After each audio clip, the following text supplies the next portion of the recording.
There are moments when your reaction feels bigger than the situation itself. Someone takes too long to answer your message, and suddenly your chest feels heavy. Someone becomes emotionally distant, and your mind instantly starts preparing for abandonment. Someone changes their tone slightly, and your entire nervous system reacts as if danger has entered the room. You tell yourself, "Why am I reacting like this? Why can't I calm down? Why does everything feel so personal?" But what if the reaction is not only about the present moment? What if your brain is responding to something much older? Most people think emotional pain disappears with time, but the truth is, the brain remembers emotional pain the same way it remembers physical danger, especially when the pain was repeated, especially when the pain happened during moments where you felt powerless. The brain stores those moments deeply, not as memories only, but as survival patterns. And later in life, those patterns begin to repeat automatically. That is why sometimes you are not reacting to what is happening now. You are reacting to what happened before. The human nervous system is designed to protect you. It constantly scans the environment looking for danger. And once the brain associates something with emotional pain, it becomes hypersensitive to anything similar. If you experience rejection, your brain becomes sensitive to distance. If you experience betrayal, your brain becomes sensitive to inconsistency. If you experience emotional neglect, your brain becomes sensitive to silence. And if love once disappeared unexpectedly, your nervous system may start expecting loss everywhere.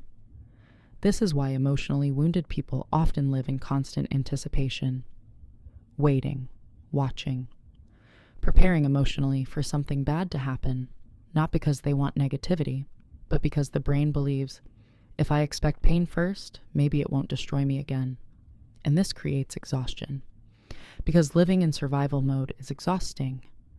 You begin analyzing everything, the way someone texts, the way someone looks at you, the pauses in conversations, changes in energy, changes in attention. Small things begin to feel huge, and people around you may not even understand why, because they only see your reaction. They do not see the years of emotional conditioning behind it. Many people learned very early that emotional safety was unstable. Love could disappear, attention could disappear, affection could disappear. Some people grew up around criticism, some around emotional coldness, some around chaos, some around unpredictability, and the nervous system adapted. Children cannot control their environment, so the brain learns survival instead. It learns hypervigilance, watching moods, reading tones, anticipating conflict, trying to prevent emotional pain before it happens. And the terrifying part is, those patterns can continue long after the danger is gone. You may become an adult, move to another city, enter new relationships, build a new life. But the nervous system still remembers the old emotional climate. So even healthy situations can feel unsafe. This is why some people panic in calm relationships. Chaos feels familiar. Peace feels suspicious. Healthy love feels confusing because the brain is waiting for the hidden danger. The mind keeps asking, when will this change? When will they leave? When will the pain begin again? Not because reality confirms it, but because the nervous system expects repetition. And this is one of the hardest truths about emotional trauma. The brain often recreates familiar pain, not intentionally, automatically. People sometimes return to emotionally unavailable partners, not because they enjoy suffering, but because emotional unavailability feels emotionally recognizable. The brain confuses familiarity with safety, even when familiarity hurts. That is why healing can feel uncomfortable, because healing requires teaching the nervous system something completely unfamiliar: consistency, calmness, emotional safety, stillness. And at first, stillness feels terrifying. When you spent years emotionally surviving, peace can almost feel unnatural. Some people become uncomfortable when things are going well. They start overthinking, looking for problems, creating emotional tension. Because the nervous system became addicted to alertness, the body learned that being relaxed was dangerous. So even happiness can trigger anxiety. This confuses many people. They think, if my life is finally stable, why do I still feel anxious? Because the brain does not instantly update itself when circumstances change. The body remembers old fear long after the danger is over. And emotional memories are powerful. Especially repeated emotional memories, the brain strengthens whatever repeats. Fear repeated becomes expectation. Rejection repeated becomes identity. Criticism repeated becomes inner dialogue.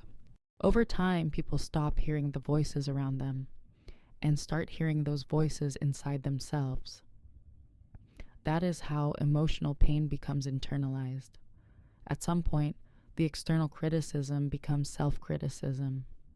The external rejection becomes self-rejection. The external neglect becomes emotional numbness toward yourself. And many people do not even realize this is happening. They think their thoughts are objective truth, but many thoughts are simply inherited survival responses. Sometimes your inner voice is not your real voice. Sometimes it is the accumulated echo of years of fear. You're not enough. You'll be abandoned. You'll fail. You're difficult to love. You have to stay alert. You cannot relax. You cannot trust people. The brain repeats what it learned repeatedly, even if it hurts you. That is why awareness is so important, because healing begins when you recognize the pattern instead of automatically becoming the pattern. Most people are trapped inside automatic emotional reactions. Something happens. The nervous system activates. Fear appears. The mind creates catastrophic thoughts. The body reacts. And all of it happens within seconds. So quickly that it feels like reality itself. But awareness creates space. A pause between the trigger and the reaction.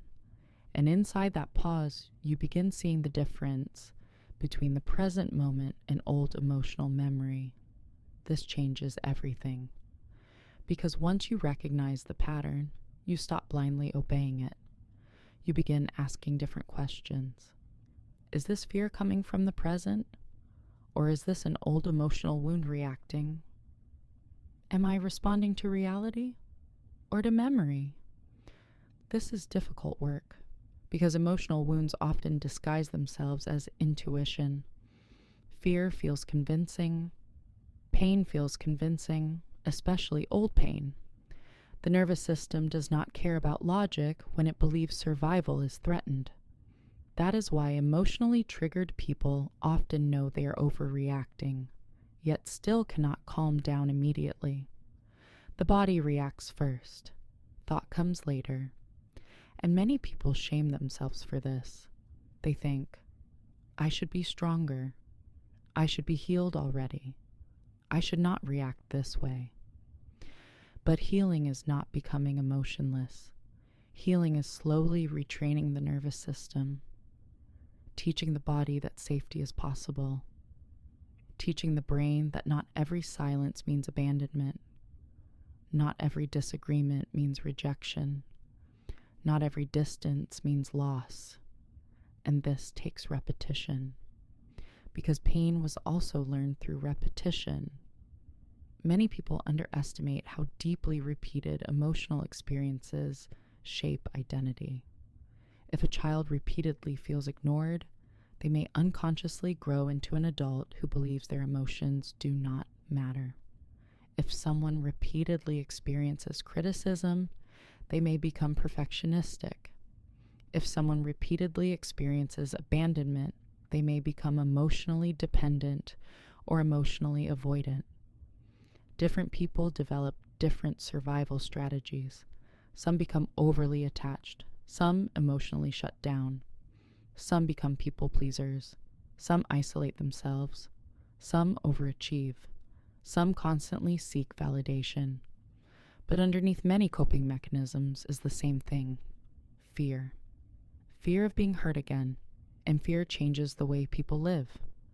Fear changes relationships, decisions, self-worth, dreams. Many people are not living freely. They are living defensively, trying to avoid emotional pain at all costs. But there is a hidden tragedy in this. When people organize their lives around avoiding pain, they also begin avoiding life itself.